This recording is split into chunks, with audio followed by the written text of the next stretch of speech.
Rome, in the year 56 CE. The local Christian church is experiencing a profound and devastating fracturing. Years earlier, Emperor Claudius issued a decree that expelled all Jewish residents from the city. When those Jewish Christians finally return from exile, they walk into a congregation that is now entirely dominated by Gentiles. Reintegrating the two groups is nearly impossible. The church is split along strict ethnic and religious lines. Returning Jews anchor their identity and biological descent from Abraham. Roman Gentiles rely on their socioeconomic status and civic standing. Paul writes his letter to the Romans to address this crisis, with chapter 8 serving as a direct intervention.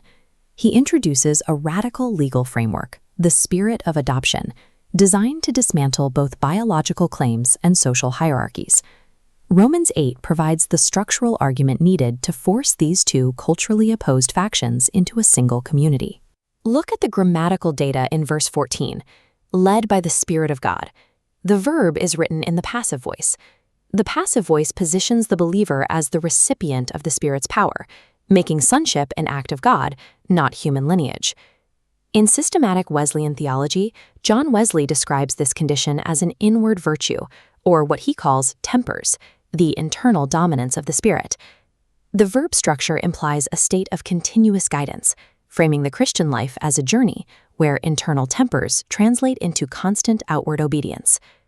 Verse 15 introduces the mechanism for this new identity, adoption. This is a cultural anomaly. Ancient Hebrew has no word or legal category for adoption. Parentless children were absorbed by extended family. In the Roman world, however, adoption was a highly formalized legal structure, granting an outsider immediate equal status. Paul bypasses the Jewish requirement of Abrahamic lineage by selecting a uniquely Roman legal concept. By asserting the spirit of adoption, Paul forces both groups to submit to an alien framework, stripping away their previous social advantages. Once adopted, the text states this is the spirit by which we cry out, Abba, Father. The Greek verb for cry out is krazo. It denotes a deep, ecstatic groan from the depths of the self, not a simple statement.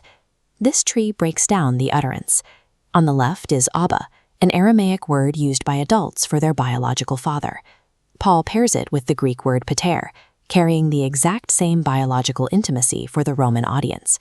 He binds the two native languages of the fractured church into a single expression of family. Verse 16 details how the Spirit acts as a co-witness to this adoption. The Greek word summarturio uses the prefix son, which signifies communal solidarity, the Spirit testifying together with our spirit. At this point, Paul makes a deliberate linguistic shift. He moves away from the word huios, meaning sons, and adopts teknon, meaning children. In antiquity, huios was a culturally loaded, male-centric term tied to patriarchal inheritance. Teknon is a term devoid of gender bias. This vocabulary change structurally broadens the family metaphor to include men and women equally, dismantling the rigid societal norms of Rome. In verse 17, Paul introduces the logical outcome of this adoption. Believers are heirs also. Ancient inheritance focused on the transmission of identity. To be an heir was to receive the father's name, his reputation, and his character. This inheritance is tied to a strict grammatical condition. Paul states we are heirs only if we suffer with him. The verb suffer is written in the subjunctive mood, creating an interlocking dependency between the present trial and the final outcome. The subjunctive mood presents a conditional proposition requiring the believer's active, ongoing participation. This condition lands heavily on a congregation already processing the trauma of their recent exile under Emperor Claudius. It also prepares them for the crushing weight of state power that will arrive a decade later under the persecutions of Nero.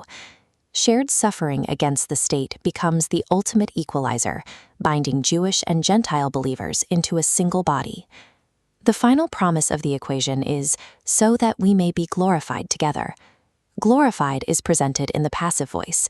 This glory is not achieved by the believer. It is received as a result of meeting the condition of suffering. The text presents a rigorous proof: passive spiritual action, Roman legal adoption, inclusive language, and shared suffering. Through the exegesis of Romans 8, we see Christianity legally, grammatically, and structurally defined as an adopted family.